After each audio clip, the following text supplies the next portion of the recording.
Welcome to this week's episode of Let's Talk Dog Business, where we are talking to Kim Brophey, all things L.E.G.S, in a way that you may not think.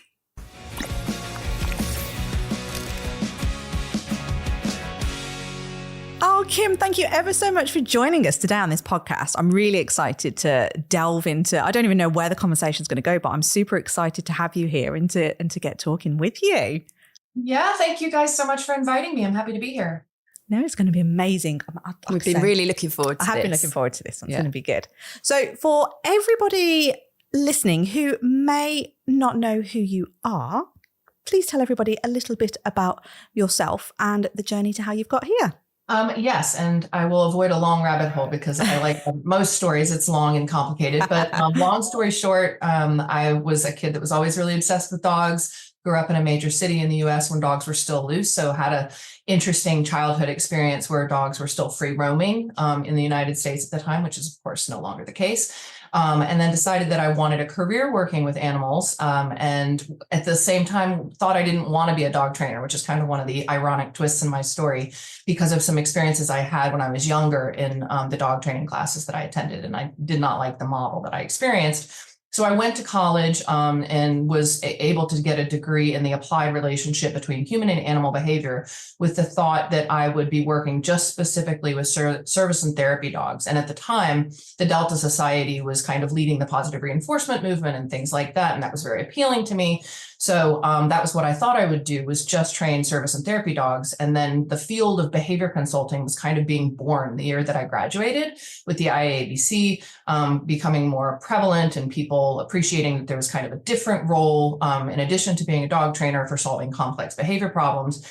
And then established my behavior center and did behavior consulting for the last 25 years, and then increasingly got into teaching, presenting, and now have an online education center that is based on that applied ethology model and trying to reintroduce it to the industry. Yeah, I feel like it's been quite a revolutionary, I don't even know what the right word is, but when that L.E.G.S course came out, I feel like it was something like a really important moment in the industry to go, this is a bit different. This is something that hasn't really been looked at before, or in such a public way anyway, and then to make it so publicly available. Yeah, I felt that was a really pivotal time in that the was the word I was UK. looking for. Definitely. People were like talking, it was such a buzz about you when that came out, and a lot of people were going, have you done that course? You need to do it. Yeah, no, it's been, I can't think of another word apart from like revolutionary, and the fact that people are still really excited, and I feel like it's still in its infancy in terms of the take up on it. But how did you kind of go from that being a trainer, behaviourist, running a business, to then making this leap into, I suppose, the online space, and then the journey into the gravitas of what that course has now ended up being? Yeah, kind of accidentally is the answer. I mean, it's like I've always loved teaching, and I've done a lot of, teaching at local colleges and universities and vet tech programs and things like that, presented at conferences. And I've always just really loved it because it gives me an opportunity to kind of consolidate research that I'm working from to be able to share it with other people. And I see that as the role, right? Is more like connect the dots, package it, make it relatable and understandable, applicable for others. And I love that collaborative exchange. And I had a client actually who I trained a service dog for because the model I did service dog training was client training their dog with my guidance and help. And she was really interested in getting into the field and asked me, so what if you just taught me everything you know? And I was like, how much time do you have? So she basically, long story short, took money that she had for college and asked her parents if she could apply it to, spending 2 years studying with me, and asked me to develop a comprehensive curriculum, front to back, bookends, of basically what's in the Meet Your Dog book, but expanded. So we had, required reading and viewing, and then discussions and projects and papers and all this stuff. And so I created the L.E.G.S course for one young woman thinking that would be the end of it. And then another colleague and friend asked me, so can I come and visit you and you teach me everything that you know that fills in the blanks with all the other things that I've already learned as a behavior consultant and trainer, like kind of beyond the operant box? And I was like, sure. So you can come spend a week with me and I'll fit that whole course into that week. And so after that, Mike Shikashio said, Kim, nobody's teaching applied ethology in the industry right now, and somebody really needs to. We had both presented at a conference in Mexico together.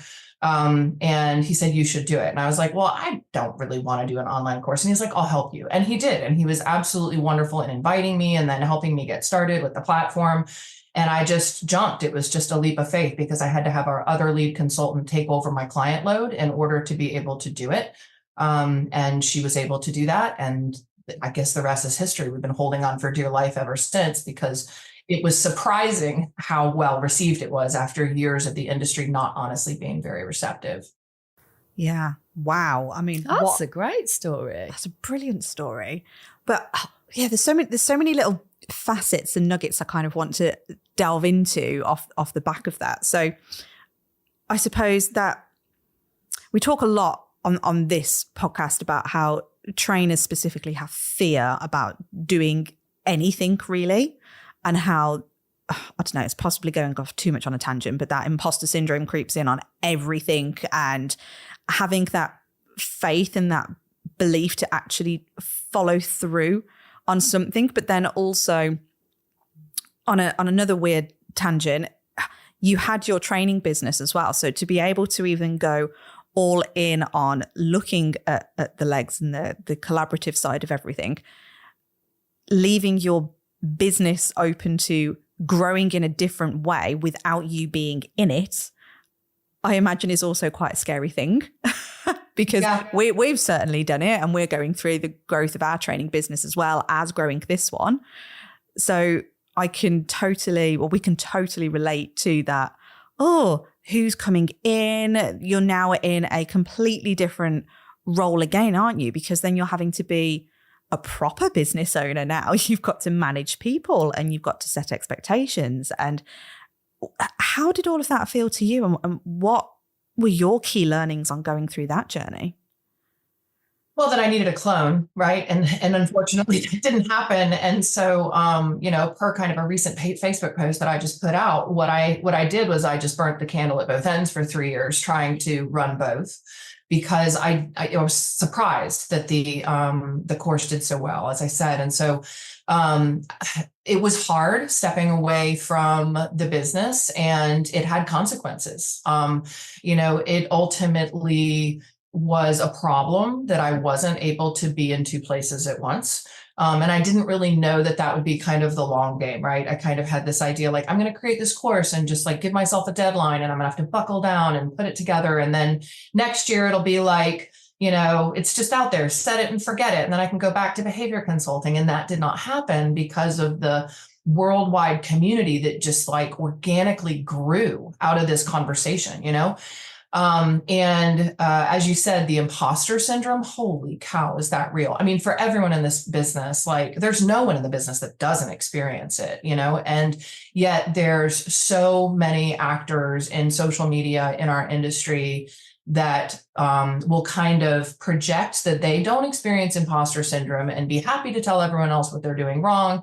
And so being the target of online bullying was something that I didn't expect. And of course, anybody that's in the arena ends up being the target at some point of online bullying. People sometimes, I think, are looking to misunderstand. And in those cases, it's a hard learned lesson that there's no point in trying to explain, because when someone is dead set on not understanding, that just creates an argument in a public sphere. And so that was always tough to learn, in that first year, especially, and very humbling. And so what I've tried to do is just kind of maintain a tone and a boundary and a commitment to what we're trying to do, and not engage with those dynamics and try to rise above them. And it's actually really worked in a strange way. I'm very optimistic and idealistic person.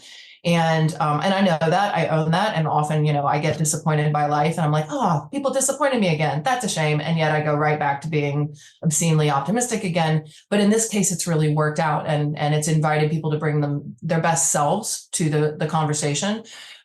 So that's been inspiring and also very surprising, just to see that it's been possible to have this level of professional collaboration on an international scale. It's just amazing. And I think as far as letting go of my behavior center, I think it was just time. I think for me, I had to choose, and one thing I could pass off and one thing I couldn't. One thing I felt like I kind of had a responsibility to see through in the FDM Education Center. And with the behavior center, I could pass that off to my team, buyers that are dear friends, and actually also family dog mediators that are completely supportive of the model. So I get to see it become its own evolution of where it needs to go. And I just couldn't support both, and I didn't want to let it down anymore. Yeah. It's looking back at that time where you were splitting yourself between the two businesses for 3 years. That's a long time to do that for as well. Need a medal just for that. Yeah.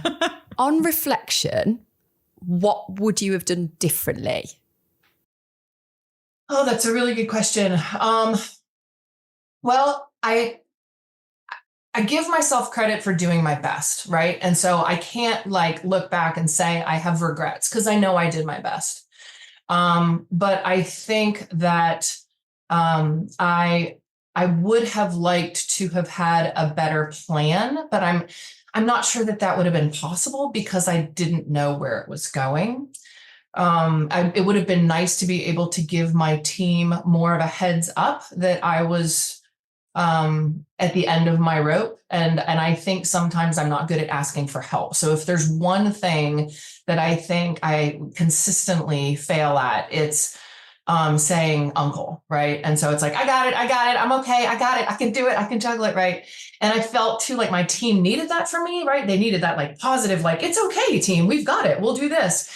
And so I think maybe it was a bit of a curveball when, after the grief of losing 3 dogs last year, I found the end of that rope squarely and was like, uncle, can't do it anymore. Everything became crystal clear. I have nothing left, and I'm going to have to choose to take care of myself in order to keep moving forward to help anybody. But I know that was also disappointing to them, because our team becomes our family, and I felt so responsible for them and their livelihood. So I've had to trust passing that to someone else.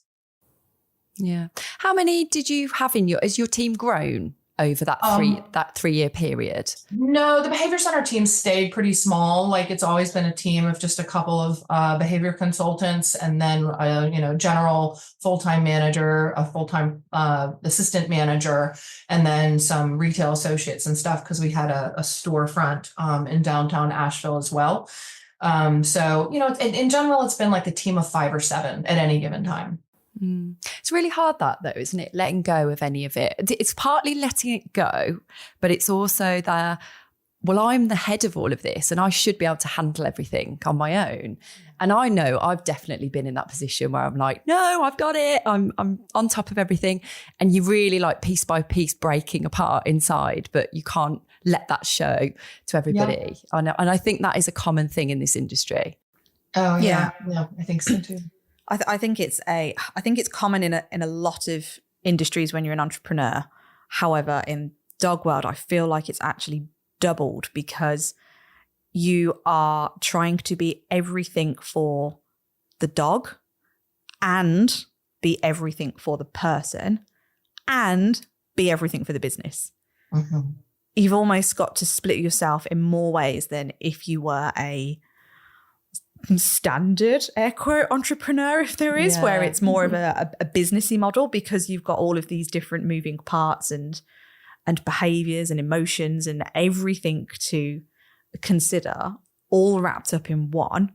And then not even taking on the massive weight, I suppose, of the pressure that I think this industry is really poor at, and we've talked about it before. We put pressure on each other in you can't even have open conversations, or it doesn't feel like, certainly at the moment, there is a lot of negativity around social media posts, people not being very nice and kind to one another.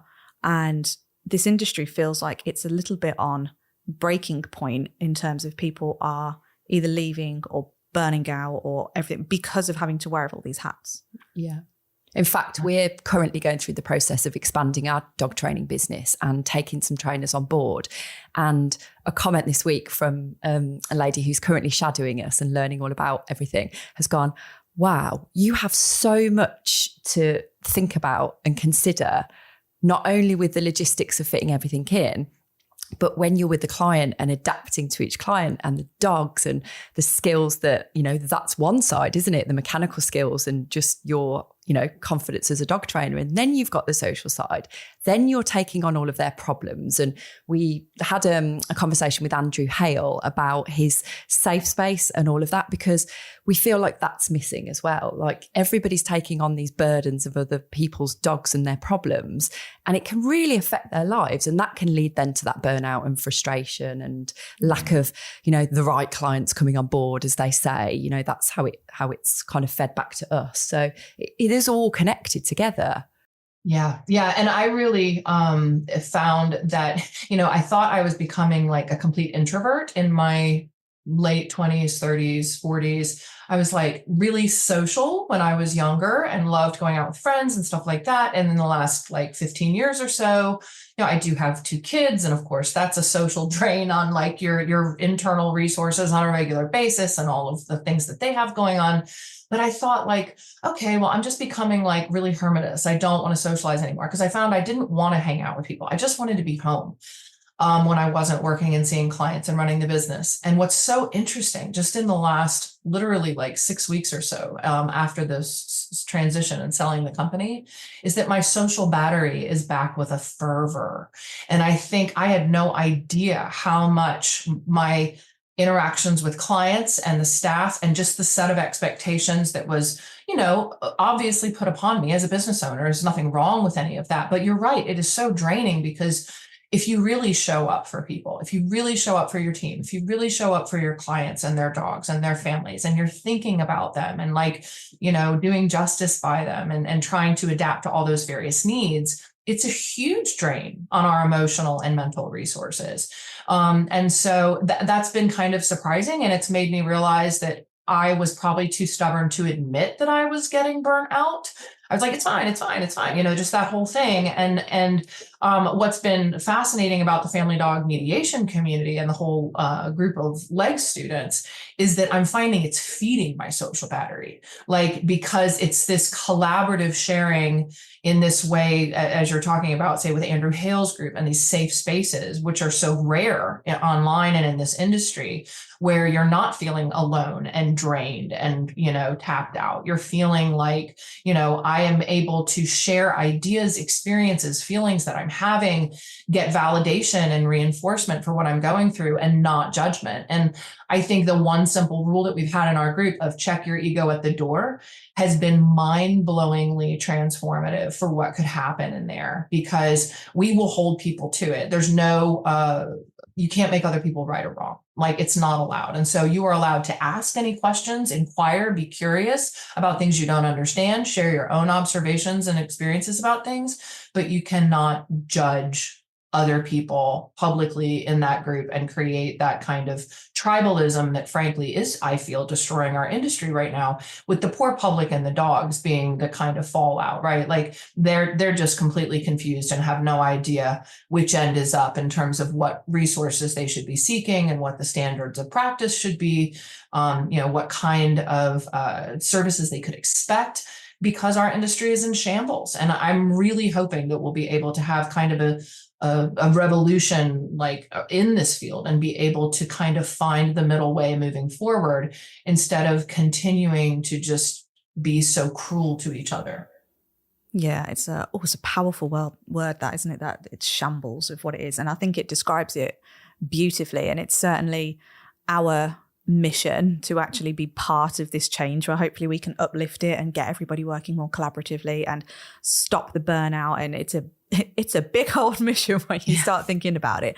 But we are so passionate about getting people to think about all of these different things. And we genuinely believe that it is possible to deliver awesome service, to have exceptional relationships with your clients, to make sure that that social battery is charged in a good way, that you do get to have this balance. But we are also a massive believer that you can't do that unless you actually start looking at your business like a business as well. You have to have all of this dog knowledge. Yes, super important.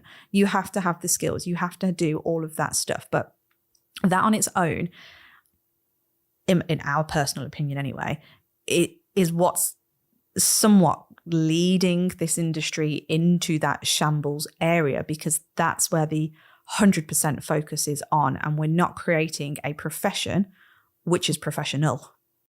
Yeah, I completely agree. And the idea is that like the bar is and the model is burnout, bleed yourself dry. It's a self destroying martyrdom kind of profession, right? I mean, and I'm not saying that that's something intentionally designed, but it's amazing how common that kind of expectation is for ourselves, and how we tend to, put all of those things together for our practice. I, at one point, was seeing like about 40 private clients a week and just pushing myself. We would do 8-hour days with no breaks between clients at the behavior center. And I was just like, yeah, you got to do it. You got to do it. These people need help, and didn't have good boundaries for myself, and probably didn't model the best boundaries for my fellow consultants at the dog door in that way, because I was like, well, I can do it, so you can do it. And we can just, get all this stuff done here. But I think it really does create a lack of professionalism, and ultimately a cost to the people and the dogs we're serving, because we're not really thinking about that human element and that professional element. And like, what are the things that we need? Like our human legs, to use the L.E.G.S model. We talk about this a lot in our, community, is that like our own formula of our learning, our environment, our genetics, and our self, those factors for each of us is informing our own choices and what we're doing. And we can be as deficient as a dog might be in one or more of those categories in a way that really needs attention, or our clients might be, right? And just kind of ignoring that human side beyond the kind of superficial, we're training the human how to do the things, right? We're all good at knowing, yes, we're training people, not training dogs, or both, right? We're training people too. We know that. But really, we're interacting with the complexity of their being in this relationship that they're having with this other being, as our own complex being, with our own stuff going on under the hood and behind the scenes, And I think being more on the being open about that and talking with each other, I think is really critical. And so in our actually community right now, we're just starting an additional kind of service support group within our licensure, where people can be working with one of our members, two of our members actually, but one of them is a mental health professional who's just going to be kind of offering some tools and frameworks and support for the members of the community, so that they can be more consciously aware of these things and how it's affecting their work, whether that's as a trainer, working in a shelter, a veterinary hospital, groomer, breeder, whatever that might be. It's important. I think it's could be such a catalyst for change if everybody started looking at how important that mental health and our personal development and looking after ourselves makes such a difference to our outlook. And like something you said there about, we arguably aren't serving the clients and the dogs in the right way. And we are massive on the customer journey and the whole experience from the customer perspective, which I think as dog trainers, we don't often do. We're so in it and we're so absorbed in our businesses and the way we do things, and we can see the entire journey. But is it logical, and is it simple, and is it clear, and is it going to get the results that people want? Is that your experience of the generalization of dog training in the US? Yes, I would say so. I think it's the same thing that Andrew Hale talks about, the difference between task and care, right? Like we're so focused on task with ourselves too, not just with the dogs we're working with. We're like, I think we have this idea as dog trainers, everything's like performance metrics instead of like quality of life metrics. And this is a huge underlying theme in the L.E.G.S community. It's like, I remember so much of my career feeling like I had to impress other trainers. And I had to impress my clients. And it's about getting dogs to do fancy stuff. And now that we have social media, it's even more pressure, right? You have to have great videos of your dogs and your clients' dogs doing all this really fancy stuff and be like, wow, look what I got them to do. But is that task necessarily supporting an improvement in that dog's welfare? Sometimes, not always. It just looks really cool to have a before and after. And training is something that we as an industry have gotten so good at. We've really cracked the code of how to change behavior. So if you get educated in all of that, then you can do amazing stuff. And everyone's really busy patting themselves on the back and patting other people on the back for all of that task. But underneath that, we could be totally neglecting care. And we could be totally neglecting a fundamental welfare for that dog and then for ourselves or for our clients. So we've mastered all these skills. We're seeing all this superficial change, but that animal's needs or that person's needs might still be really suffering underneath it. So I would love to see, for both of our species, a real shift in values and paradigm where we are less concerned with that performance of being dog trainers and more concerned with, I solved the problem for the dog, for the person, for myself, and everyone feels better, even if nothing fancy happened at all and it was completely boring looking, right? Because it doesn't make for great TV, right? Oh yeah, absolutely. And we're all up for, we run training programs where we work with clients on a longer term basis to build those relationships and to really understand their needs and to, again, get the outcomes that they are wanting from working with us. And yeah, a lot of the time people are scared to not do a performance fancy teach the dog session. Whereas we find the most valuable sessions for us are the let's sit down with a cup of tea. Let's find out what you're struggling with. What can we change? What can we do to make this happen? And I'm very conscious you sounded incredibly British there. Let's sit down with a cup of tea. No. Or coffee or whatever. Or a beer, whatever. I have been offered beers on dog training sessions before, which I politely declined, even though I'd probably want one. But yeah, it's that kind of, they're so good for people. And, you know, they're the sessions where people go, thank you so much for just letting me just get all of this out and listen to me and just giving me that space to talk. I think it's having the confidence in the value that we're offering as professionals in going, it's not about that performance element, like you say. There's elements of it, like performing in terms of getting a loose lead is an element of performing. However, it's realistically, how is that going to bed into that client's lifestyle? How realistic is it for them to transfer it and proof it across all of these different environments? What is the real pain that's behind it?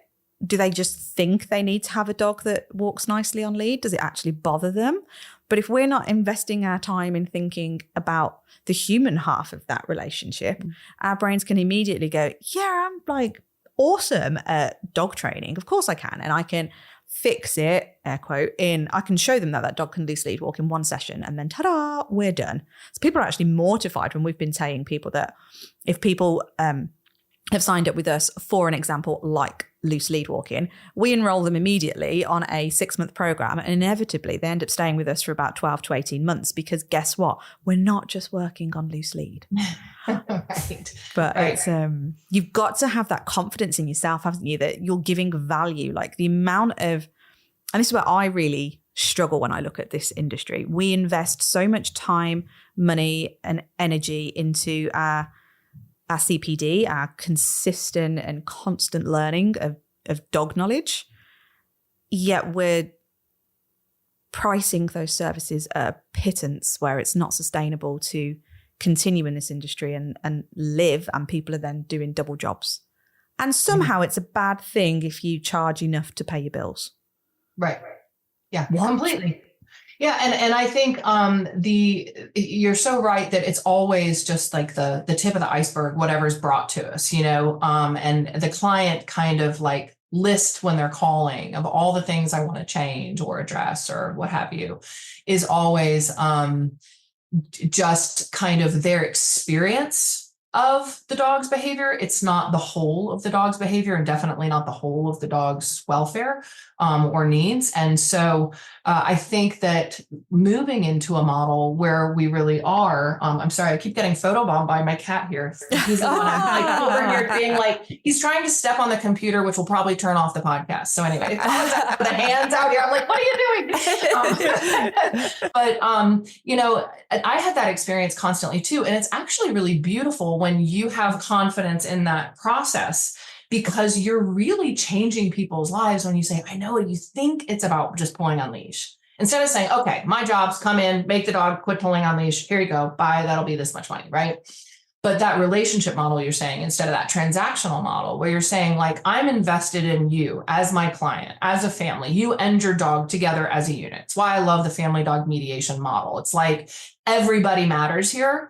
And my job is to be a detective of details and figure out where the behavior is actually coming from at its root, beyond the kind of like, what is the, traditional kind of ABC model of the proximate antecedent and then behavior and consequence. Like, what's setting up that antecedent? Like, how far back does that antecedent iceberg really go that can help us appreciate like where it's really sourcing from? Otherwise, we're going to end up playing that game of whack-a-mole, right? So when we can chase those breadcrumbs down to their sources, and we can be like, oh, so if you change this, or you provide this, and you shift this, or you no longer pushing this or expecting this, or what have you, the people often have kind of a life-changing experience through that relationship with their dog.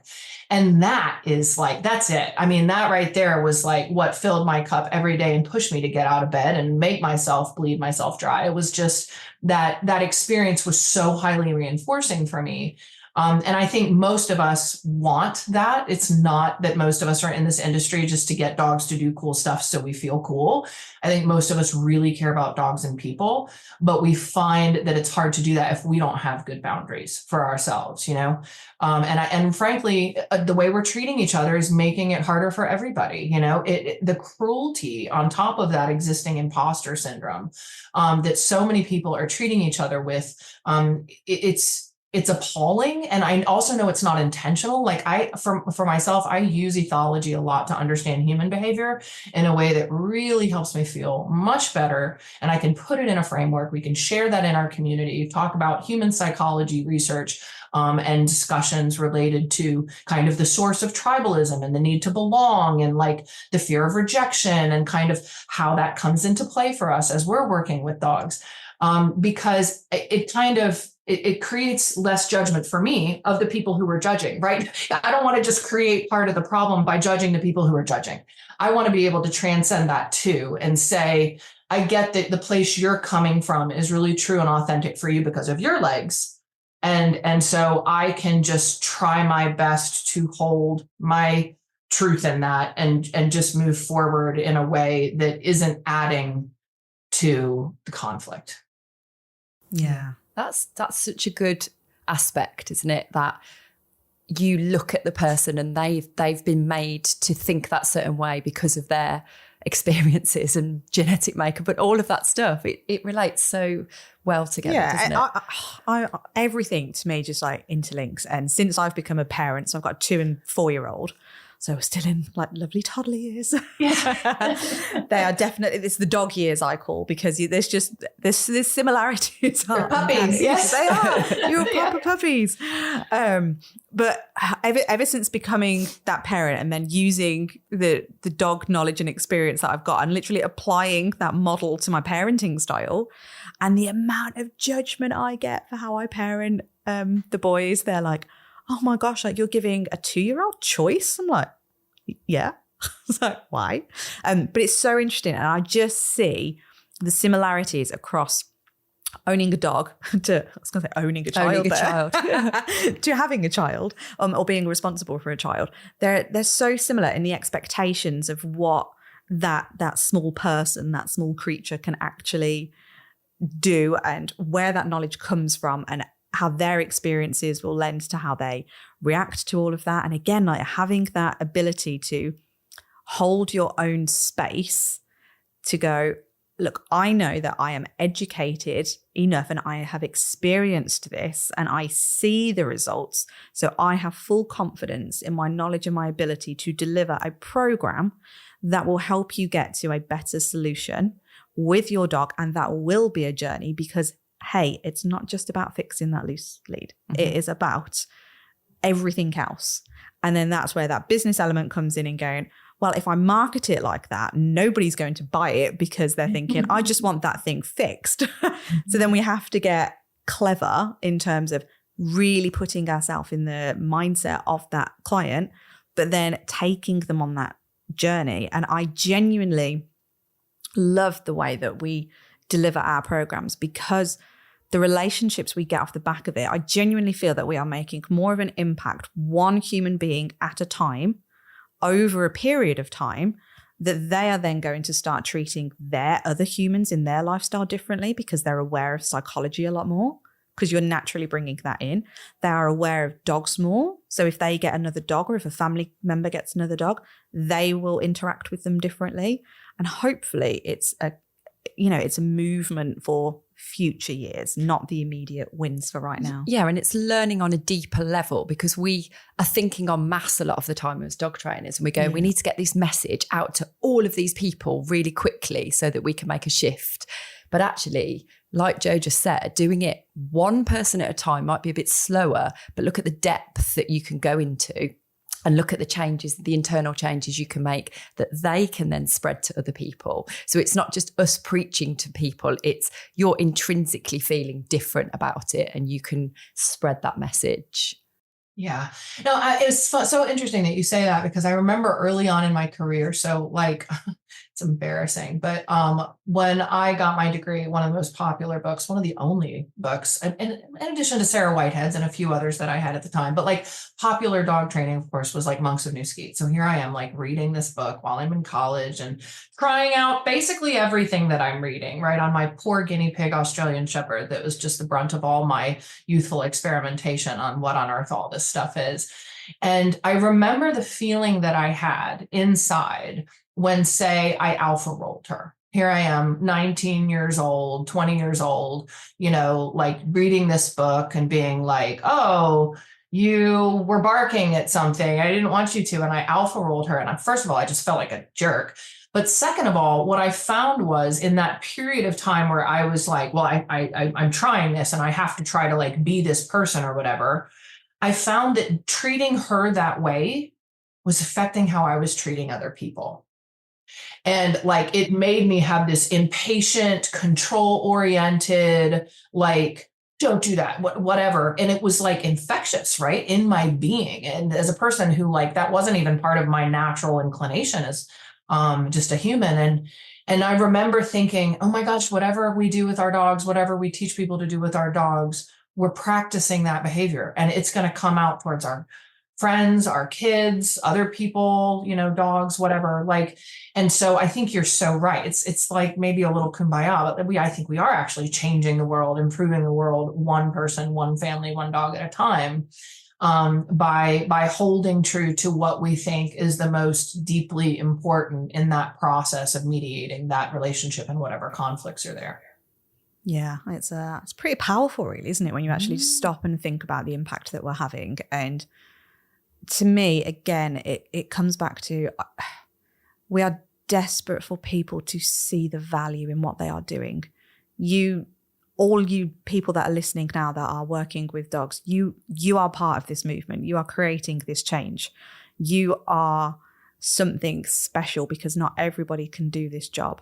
And if you do not start seeing yourself as valuable, and I hate the word charging, but having a fee that projects that value, this industry is going to be, I daren't even think where it could be in a few years if we continue on the trajectory that we currently are with these really ad hoc sessions and just poor ability to be able to future-proof anybody's mental health, anybody's just ability to continue doing what we all love. Like where will it be?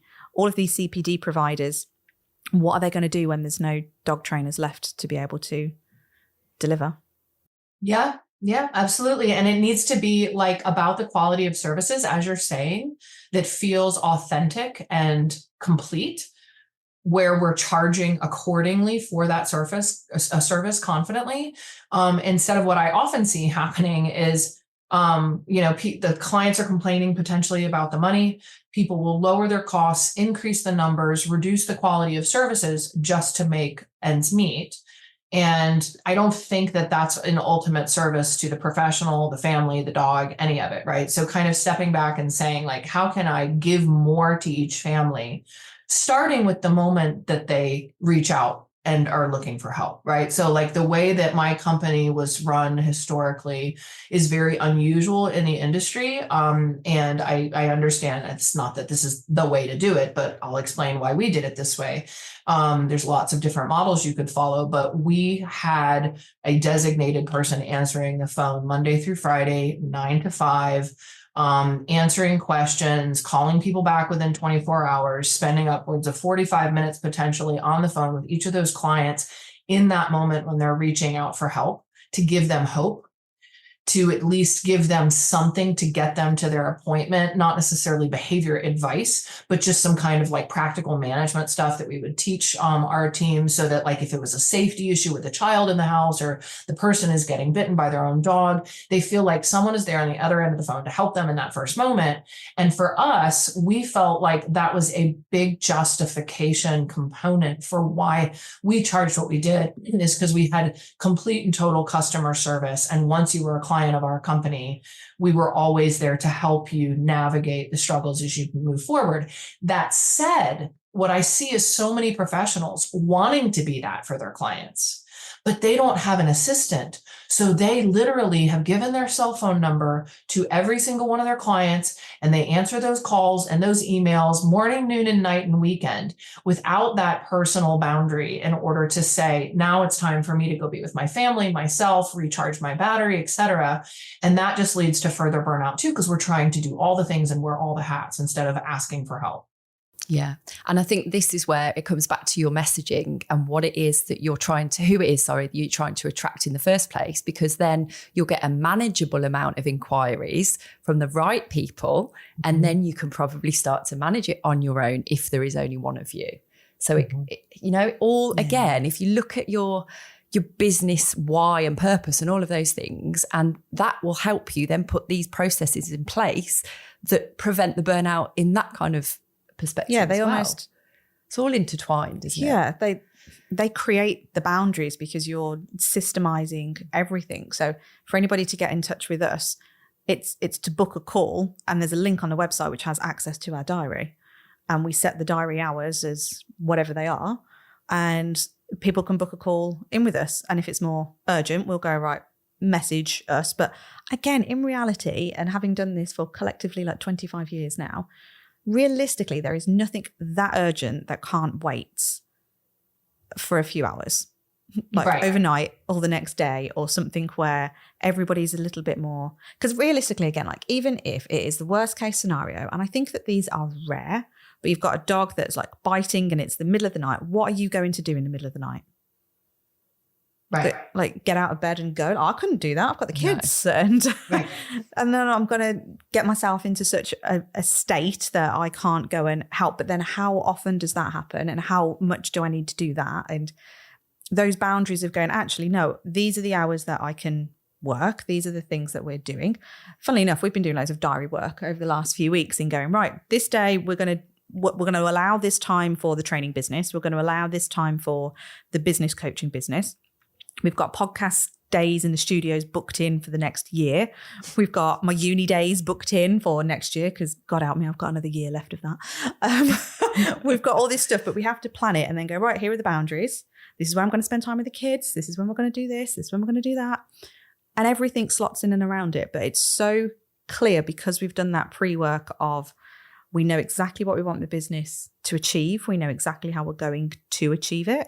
we believe wholeheartedly in the value that we are giving our clients, and everything just feels easy because the work has been done to get to that point. And I'm going to take this line of thought now down to what's your opinion then? So if someone's coming into the industry now and wanting to be a dog trainer, or we've got like fledgling dog trainers, maybe they've only been in it for about 12 months and they're very much immersed in, I need to do that course and that course and that course.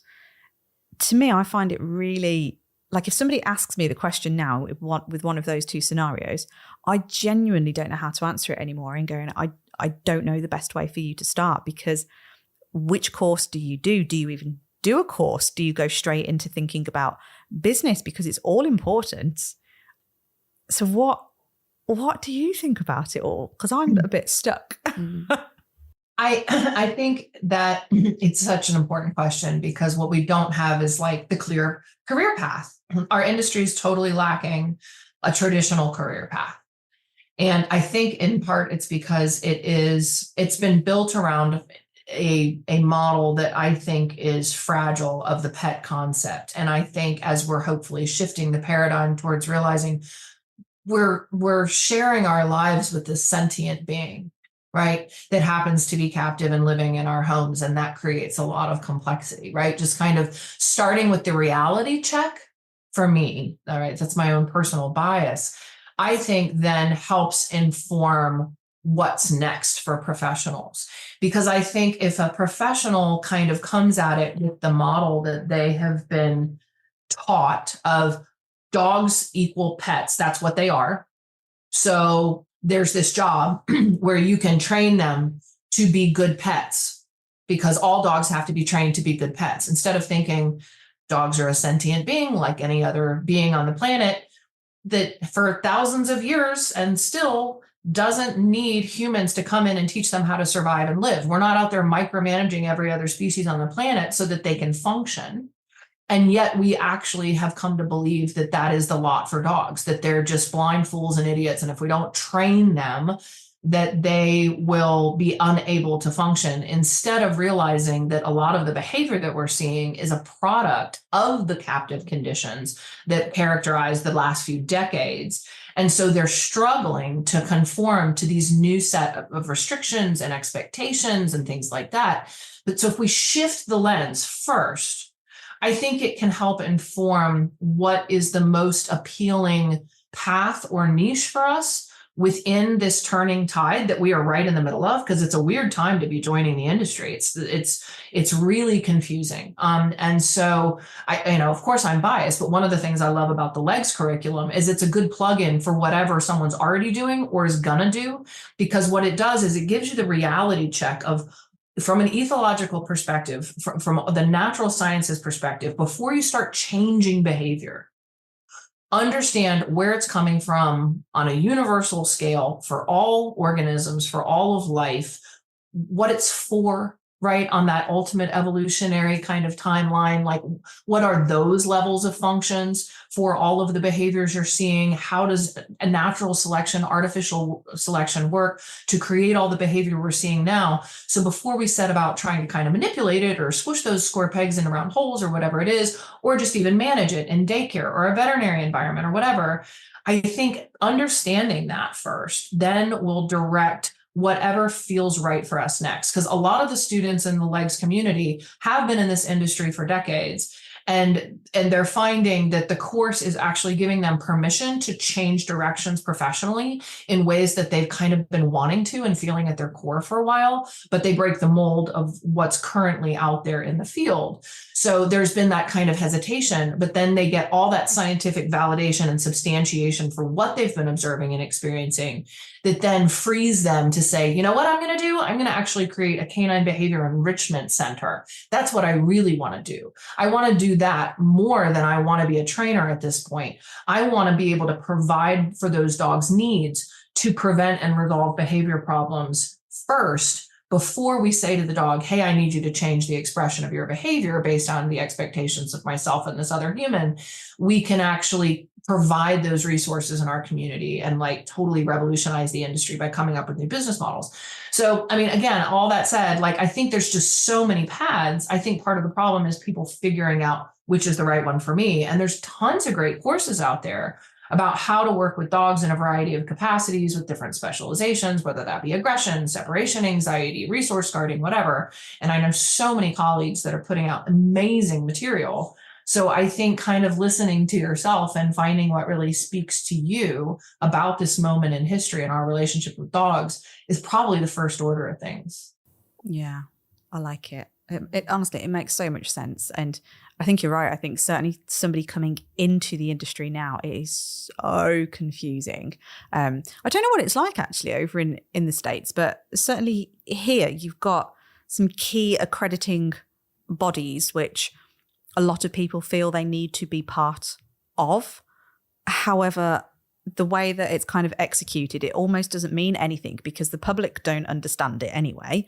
So it's this weird time again where you're fighting to go, I need to get this stuff. I need that badge. I need that validation from that organization that I can do this. But then you do all that work and then it's almost like it feels like it means nothing because it actually means nothing to anyone. I've recently just done, as part of like my mini dissertation bit, a survey on the public's perception on accrediting and accreditations and qualifications within the industry. And shock horror, the feedback came as like, I don't really know anything. I've kind of heard of the odd one, but it means nothing to me. It's not going to stop me. It's not going to make me pick that trainer over that trainer. It's not going to do anything. Yet weirdly, I love your nodding head here. But weirdly, like we're all fighting to get this bloody badge. And I'm like, for what purpose? Surely we should be investing our time in delivering better services and looking at that model of creating long-lasting change rather than, I don't know, like it feels like it's clambering to go and get this badge for me, what feels like. Well, my opinion on it is that we're doing it for our peers, like we're doing it for their validation. And I was about to then ask you, what do you think about that? Yeah, that's exactly what I was going to say. You took the words out of my mouth. I was going to say, we get our credentials for each other. Yeah. It's like how, they say women dress up and put makeup on for each other. Yeah. Yeah. It's so true. Yes, we do. We do. I don't think my husband even notices if I'm in my pajamas or actually putting on nice dress, right? But I think it's ironic, isn't it? Because you're so right that like, we can have all of these credentials. And like, I remember at this point in my career feeling like, yeah, I've got all the things and like, they're all on my website and like realizing none of my clients cared. Like they had no idea what any of them meant. We're killing ourselves to get all these letters after our names. And it's really about signaling to other people in the industry about what your tribe is. You know, the fact that you are, yes, okay, committed to standards and education. But again, the public isn't the one appreciating that message.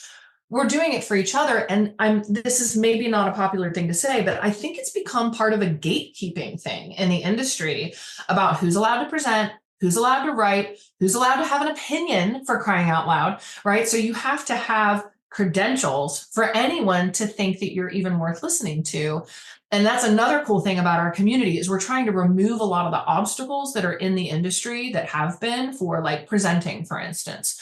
At our L.E.G.S conferences, we've now had 2, and they were out of this world. People who've been in the field for decades saying some of the best conferences they've ever been to, like just out of this world. And it's all our students presenting, and most of them have never presented. And so they can apply to present at the conference. It's all populated by them as opposed to big names in the industry. And they get to say, you know, these are the things that I think are important. They put together these presentations. And I cannot tell you how impressed I was. I think there's something about people feeling like, oh my gosh, I have this opportunity and I do have things to say. And you remove these obstacles to me having the chance to say them. That's really freeing for professionals. And it's not about lowering the bar, right? That could be an easy outside judgment. Oh, you're lowering the bar.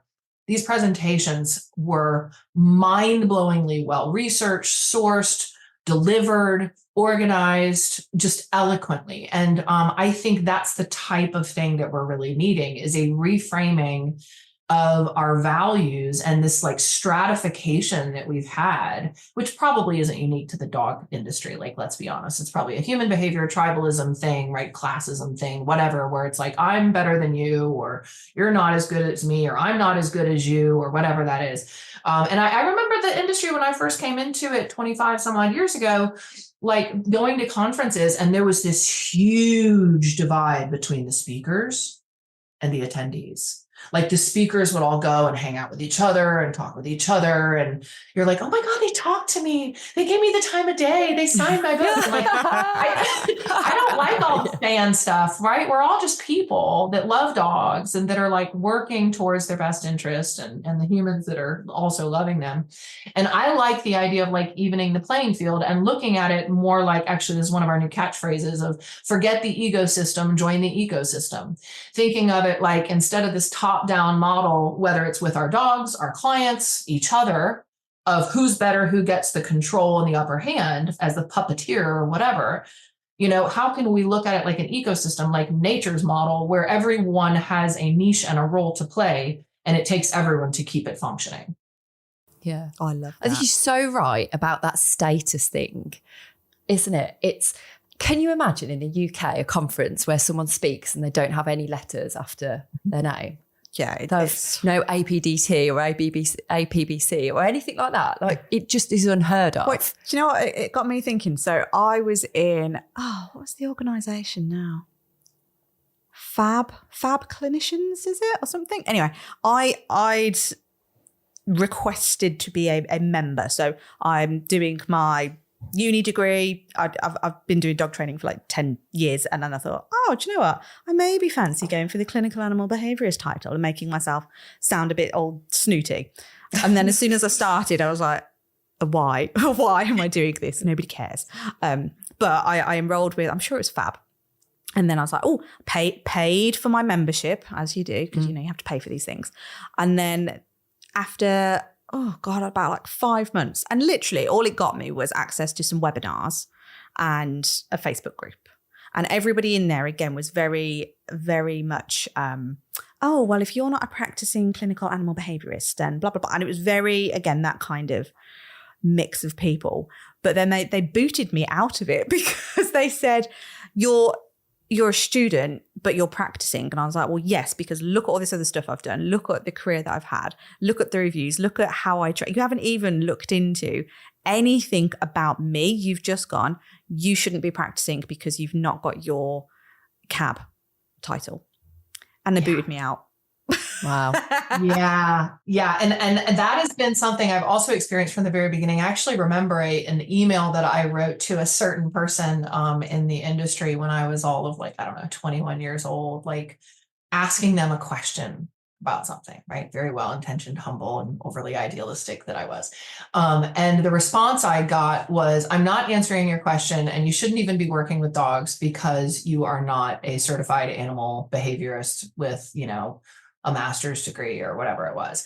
And I was like, okay, well, that's kind of weird because I have a degree, right, in applied ethology, and in the US, there wasn't any program for me to get a degree at that time, like in a master's or PhD, and there still isn't, ironically, in applied ethology. And that was the model that I liked, right? I didn't want to go kind of the animal behaviorist route because that ethology was so important to me. And it was just kind of like, well, that's not good enough. So even though you have a degree, it's not the right degree. And that's continued to be like this theme. A lot of the online abuse that I got in the last few years since launching my course was gatekeeping from a few people in academia who said, since you don't have your master's or PhD yet, you're literally not allowed to talk about this. And you cannot call yourself an applied ethologist, even if you are a member of the International Society for Applied Ethology, and they require an educational background and it's good enough for them. It's not good enough for us. You're a fraud. You're a fake. You don't know anything. You shouldn't be educating people. And it's just like, could we be merit-based? Could we be, there's so many people that are able to get the education that they're needing. I'm not saying that everything should just be completely loosey-goosey and like unstructured and definitely, you know, not substantiated. We need to make sure that we're sourcing our information from good places. But there is an ability for people to self-educate these days because of the internet. And so if they know how to do that and they pursue their continuing education with a fervor, and they're able to fill in those blanks and create those kinds of professional experiences in the course of their career, I don't see that there should be, I think it's actually really disruptive that we can't be able to talk about certain things. So the beginning of my course, I actually said, hey, I'm just going to say before I start this, I don't know everything. If you sit here and you listen to this, trying to like say, well, she didn't know this. Guess what? I don't. None of us know everything. Could we just get that out of the way at the beginning of this course?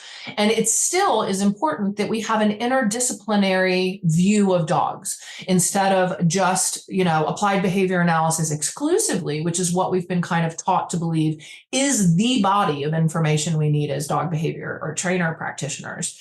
And everything else, you can't talk about it despite its relevance for our work, right? So we may go to conferences here or talk on it, but we aren't supposed to talk about it after the fact. So I had spent, you know, a decade doing interdisciplinary research for my book after I had graduated from college and from all of this experience I had working with clients and dogs. And the more that I was learning, the more I felt it imperative that somebody try to package that interdisciplinary model and share it with others. And I do think it's important that we say it is okay for us to talk about it. I'm not going to pretend to be a neurologist. I'm not going to pretend to be a human psychologist. I'm not going to pretend to be a biologist, but it doesn't mean that I can't learn from all of the contributions that each of those fields have to the conversation that we're having about dogs. And I think that is a really important shift that we're making. And I realize it's a little messy, but it doesn't mean it's not a worthwhile endeavor. I love all of that. And it's so true because ultimately we are all human beings and we all have experiences and we can all teach somebody something from our perspective and from our learnings. And you piece everything together, don't you? And there was a few things I was thinking whilst she was talking then was that this degree that I'm doing, because it's not the right degree, as you say, I don't get instant clinical behaviourist title. I have to apply for it and I have to fill in a 36-page document if I want to do it to map over all the modules that I have studied to see if it meets the criteria. And then that only gets you a pre-cert. Then you have to do loads of case studies and all of this stuff. Whereas if I could have done the same degree at a different university, which I couldn't physically get to and they didn't do distance learning, and I'm not going to uproot my whole young family to go and do a degree, then I would have had instant into that. And I'm like, well, that's just ridiculous. And then the other thought chain I had while she was talking about the knowledge that you've gotten because you didn't have that particular master's bit. It's like my sister is actually a secondary school teacher. She did her degree in like physical education, like sports stuff. Yeah, she's teaching a secondary school, which she teaches like religious studies. What the hell does she know about religious studies?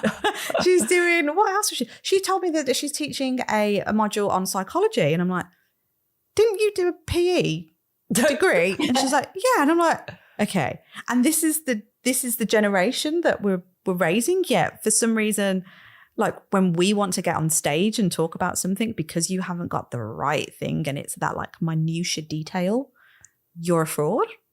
Yeah. Yeah, it's really ridiculous. And it's, again, looking at the human behavior part of it, stepping out of the conflict, I can see that it's not about me, right? Like their criticisms aren't about me. It's about probably people feeling threatened because of the gates they're keeping. And I think that that's part of the kind of barrier that we're trying to be able to break through is to say that, yeah, everybody does have something to contribute to the conversation. And so I'm about to be pursuing my master's or PhD as well. Ironically, largely because I just want to be able to say, are you happy now? And it's weird because I want to do it because I have a lot more to learn, but I also know how much I know. So it's like, I know that I don't need to prove it to people. And I also just love learning, right? So it's like selfish on the one hand, because it's like, it gives me the opportunity to really focus on doing a lot more research. And I just love expanding everything that is kind of under my mental hood. I just find it all fascinating. But I also know I'm going for probably a degree in zoology because they still don't have an applied ethology master's or PhD, except for Adam McCloskey, his one group is the only place where you can get like a legit applied ethology master's or PhD. And it's not distance learning, as you say. So I can't uproot my family and go to Hungary. That's not going to happen. That's not realistic. But I want to be able to get as close as I can, which is going to turn into a zoology degree probably. Because that is the closest in terms of having the body of information I am most interested in. And yet a zoology degree in this field doesn't mean anything to the public, to other professionals. They're going to be like, what? And the funny thing is that we have tons of people in our student community who have masters and PhDs in zoology, in animal behavior, in psychology, in ethology from all over the world. And they're taking the course and learning new things from the course because applied ethology itself is a slightly different angle on ethology because it's specific to captive and domesticated species. And so it just goes to show that whatever it is, and whatever it is, that you have as a degree under your belt, we're all still learning and we all still have something to contribute to that conversation. I can learn from them. That's why I also love the group and our conversations, our Q&As we have. It's a collaborative model that we're learning from each other. It's not like Kim is the wisdom holder and the gatekeeper. And then all these people come and listen to Kim as the, top-down deliverer of information. It's let's have a conversation. Here's the topic for today. Here's the paper we're going to be discussing and how this relates to our work with families. What do you guys think? What do you guys know? How can you contribute? And I think that idea of being open and generous and curious rather than kind of insular and hyper protective of information as this is the correct body and I have the correct body of information and I have the correct degree that goes along with it. And everyone that doesn't have it, right? They shouldn't be practicing. I don't think it's helpful. I think it's actually quite destructive to each other and ultimately to our service of what we're trying to do, helping dogs in the first place.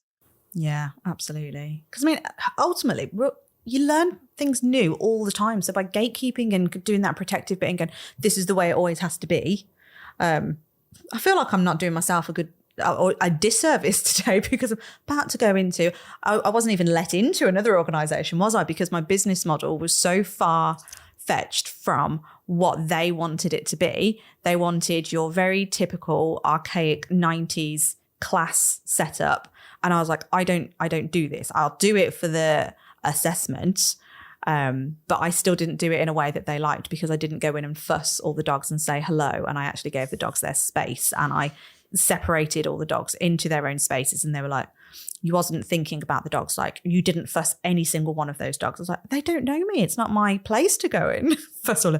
And they didn't like it. But they did turn around to me and go, I cannot believe that your business model actually works. It sounds amazing, but I don't understand how it can work because why would anybody want to learn any of the theory stuff? And I was like, well, I'm not sitting there spouting theory, but okay.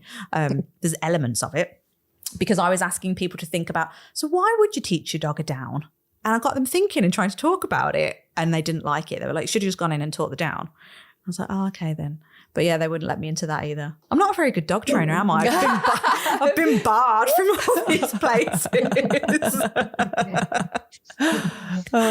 I do think that's the kind of thing we need to be questioning though, right? Is rather than just following a template blindly, I think it's important we question it, especially now. I do think the paradigm has to change. We've had this model for a long time of dog obedience. This is what you do. You get a dog. You teach them these 5 basic behaviors that will then be all you need in life to navigate everything that happens and tell your dog what to do when. And it's not a great model.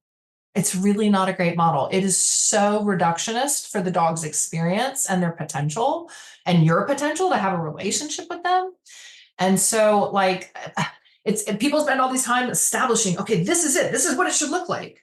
Only for us to find it's outdated a year later, right? So maybe instead of focusing on the structure, we need to focus on the substance. It's kind of again, the kind of L.E.G.S model of focusing on the antecedent iceberg of what's underneath the surface rather than just the tip of the iceberg and what's observable. I think we've had such a hyper emphasis on observable that we've become obsessed with just that tip of the iceberg, whether it's our business model or the dog's behavior or whatever, instead of, but what's really going on? Like, it's okay to be curious. It's okay to ask questions. And frankly, to not know the answer. That's part of the process of growing. Yeah. Yeah. Oh, Kim, I could talk to you all day. We've said this on an episode with somebody else this week. We need to do a part 2 of this because there's so much more to say. Yeah. Oh, I'd love it. Yeah. No. Okay, then. We'll wrap it up there for today because I genuinely would make this a 5-hour podcast otherwise. We have one more question for you, though. Yeah. Who do you know that could help us continue spreading our message of uplifting the industry that we could bring onto the podcast? Oh, wow. Well, so not knowing exhaustively who you've already had on, it's interesting that this is one of the individuals that's top of mind. And I actually just referenced her a moment ago because we're so surprised and excited in our own community to have this contribution. So even though she doesn't have a big background in dogs, so technically we could all just boo her off stage because she doesn't have all the right doggy letters after her name. She can join me. Marlene O'Neill-LaBerge is the person that is in our community with the human mental health background, who has specialization in trauma and working with children and social work capacities and families.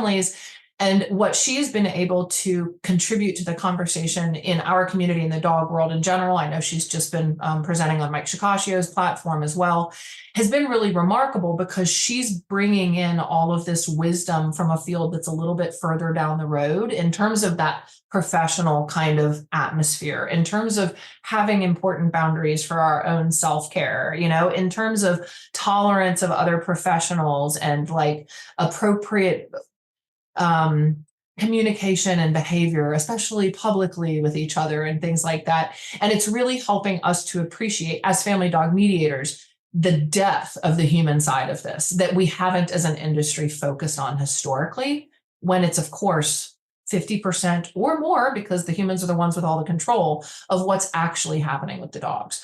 So I think she would be a remarkable and surprising addition because she's kind of moving more into the dog world while still being very active in the human mental health world as well.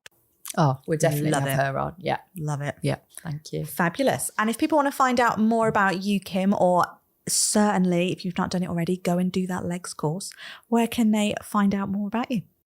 Yeah, so our website is familydogmediation.com, and people can go there and find not only the primary L.E.G.S course for professionals that, again, we'd recommend as a plugin, regardless of what capacity you work with dogs in, but there's a bunch of other deep dives. Actually, you can go and watch all those talks that I was referencing from our last 2 years' conferences. They're all a la carte presentations that are available on the website. So you can see what we were talking about in terms of all the incredible wisdom that we have in our community. And I don't know when this is going to be airing, but we do have a 50% off summer sale that's starting this week and going through to July 4th. So if it happens to air before then people would be able to take advantage of that as well. And if not, they can wait for the Black Friday month-long sale that we have in the fall. Amazing. Oh, well, thank you ever so much for your time today, Kim. I've loved it and absolutely cannot wait to get you on again. Yeah. Thank you. Thank you again for inviting me. You're very welcome. We really hope you enjoyed today's episode. So don't forget to like, share and follow. And we'd love it if you give us a quick review.